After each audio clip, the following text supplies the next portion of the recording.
you're watching tulipswift. Today I'm going to do my August wrap up. I read 4 books and 1 comic book in August, which I'm very proud of. None of the reviews today have any spoilers, so let's jump right in on a book I finished August 1st. Maybe it was August 2nd or 3rd.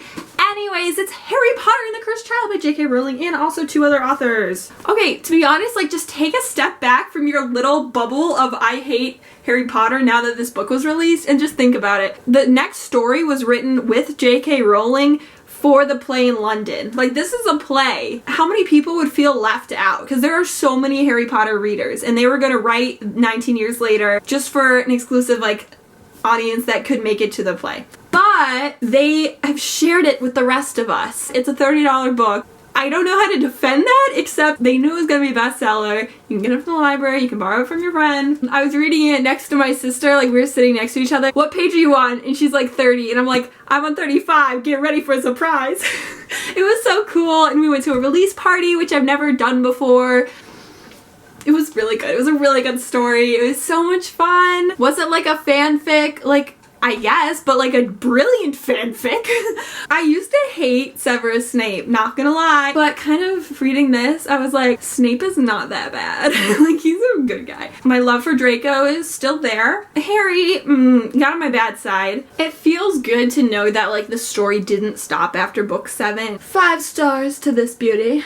Next, I decided to finish the Summer Trilogy by Jenny Han. I think I read it at the right time, that it was really exciting and I could just fly through it. And, okay, so as you know, I really liked the first one. I really connected to it and I thought it was a great jumping off point. And then the second one kind of let me down, but not completely. And really, it was up to the 3rd book to kind of bring the series together. This 3rd book really let me down. The entire premise of this book was something I was uncomfortable with, something that was unrealistic, something that was unnecessary to the story. It was predictable, but not in like a way that I was rooting for her. It wasn't believable. So I'm like, this is the 3rd book. Let's talk about like our friendship and what we learned. And it's just goodbye. 3 stars, by the way, because I'm nice. My Goodreads, like, average rating is like a 4.3. That's so high. I'm such a nice reader. You're welcome, everyone. So if you do follow me on Goodreads, which you should, it's tulipswift. Go search my name right now. Anyways, I'm in the middle of like 19 books. It's a problem. So I was like, I'm not gonna start a new book. I was like, I will finish one of the books that I started. And I was like, what do I want to finish next? And I was like, I'm gonna finish Days of Blood and Starlight, and I didn't even think I would, but I did! I did finish it.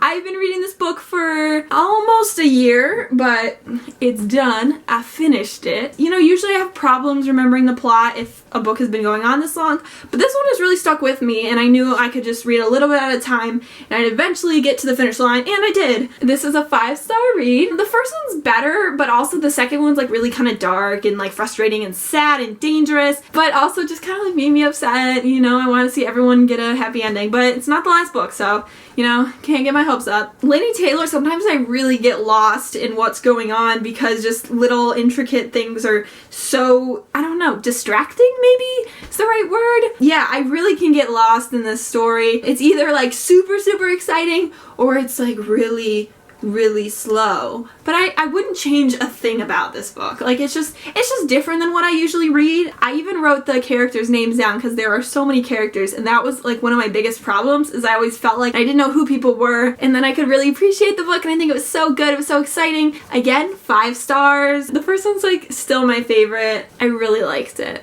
I really liked it. I read Prodigy by Mary Lou. And it was on my Snapchat story, which is DancerFreak99, with 2 thumbs down. Okay, first of all, when they're in like bright blue, like it's a copy and paste, like it's a link to another website, I don't like that. I didn't like it. I gave it 3 stars because if I finished it, that means it was good enough for 3 stars, because I did finish it. And I am gonna read Champion. I want to see what I wrote in my Goodreads review, because I can't tell you one thing that happened in this book. I do have memory problems. It's bad. What I wrote down, and I see this now. This series is why people don't like YA. It's also why some people do like YA. Anyone who has ever made like a dirty claim on YA, it's probably true in this series. It was really the... Because I always defend YA. I think it's amazing. I think it's so great. I think it's so progressive.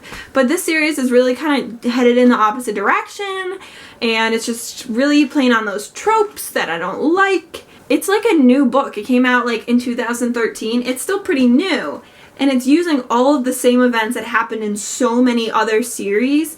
I really expected more from it. I feel like YA is always moving forward, but I feel like this is a book from the past. This is a book from like Twilight level. Like, I don't expect like shatter me literature. This one is pretty new, and I kind of thought it would be better. I feel like I thought it was for my age group. I'm not like old.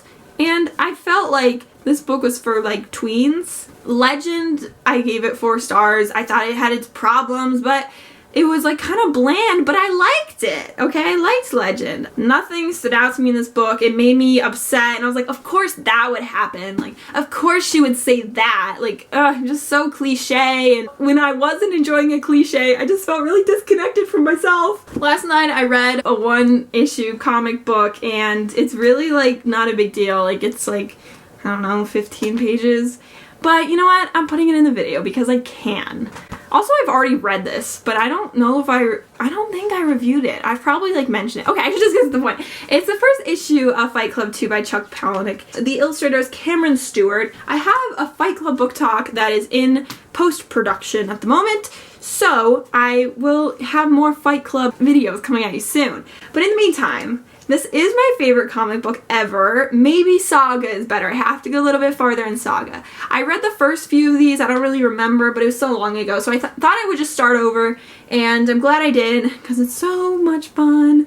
Like everything I like about Fight Club, and it's, you know, it's from the author of Fight Club. It's not some like knockoff sequel, because I thought it was that at first, and then I actually started reading it once I realized that, duh, it's Chuck Palahniuk. I need to read the sequel. It's so unique, and some of the frames, it just has like pills like scattered over the frames, and sometimes you can't see the words, or there's a part where it's just rose petals, and there's this little thing at the end called Chaos Report. People will write Tyler lives and Rise or Die. So by the way, if you ever see that like in graffiti, that's Fight Club too. But anyways, it's clever, it's funny, it's quirky, it's Fight Club, it's Chuck Palahniuk, it's amazing. It's beautiful. Thank you so much for watching. I love you so much. Bye!